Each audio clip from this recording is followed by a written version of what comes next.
Welcome to the Medley Training module on time log clinical activity reports. So we're going to click on Start from the home page and click on Clinical Activity Reports. And then we can see there are two different types of time log reports. Time logs, which will give us our general everyday count of how many hours we've completed total. And then time log group, which will give us the breakdown of ages and disciplines that we have, the type of patients that we've logged. If you are required to only log your clinical hours under clinical and not a specific task, then you would not need to utilize this report. You would only need to utilize time log. So if you are not seeing different age groups or required to see different age groups such as peds or geriatric, then you would not utilize time logs grouped, only time logs. So we'll click on time log.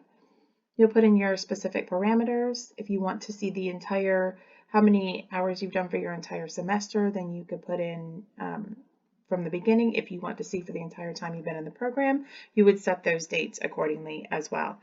And then if you want to see how many hours you've completed with a specific preceptor or a specific clinical site, you could also do that. If you want to see just the hours that are approved or pending, this would be where you would be able to do that as well. But we'll click apply, and this is going to give us all the hours we've logged so far. So currently we have 43 hours and 40 minutes. We can also see our cohort, the student, the date, our rotation, and if we click on this little hamburger right here, we can auto size all columns and see which rotation it is, the time tracking task, preceptor, clinical site, and then these next columns, the patient time, consult time, and total log time and difference are not really pertinent to anything that you would use them for. So don't let this confuse you with the time. The ultimate number you want to look at is this highlighted section. And then of course what the approval status is and the date that it was last modified.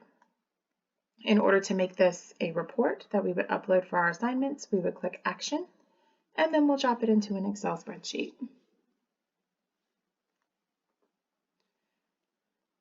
It will populate at the bottom, and we can go ahead and open that.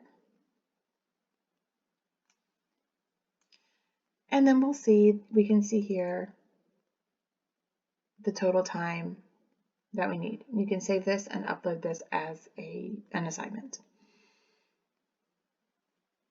If you are not required to log multiple tasks or age groups, then this would conclude the section of the time log video. If you are required to run a time log grouped report, you would go back to this report by clicking that big arrow, or you can click clinical activity reports, and it will take you to this page. So we'll click on time log grouped. We're going to put in our dates. So we'll go back to the beginning of the semester. I usually like to go to the end of the month. Group by rotation, time log, task. And we'll click apply. And this is going to give us our breakdown of which time log task. So we want to know how many women's health hours we've done, how many primary care, pediatrics, clinical hours. However we've logged our hours, this will show us. Ideally, you would have 3 different sections, one for whatever the disciplines that you are required to have for your course. So if it were women's health and pediatrics, or if you're in the psych program and it's psych pediatrics, then you would have those accordingly. So those would be the ones that you would utilize. And then we can see here our total number is 43.67, which lines up to our other time log report. So we need to download this. We'll do the same thing, Actions. We'll click it into Excel, and that's what you would upload as your assignment. Once you're completed running your reports, you can hit this eMedley icon in the top corner, and it will take you back to the home page. And then you are done with your reports. This concludes the time log report module.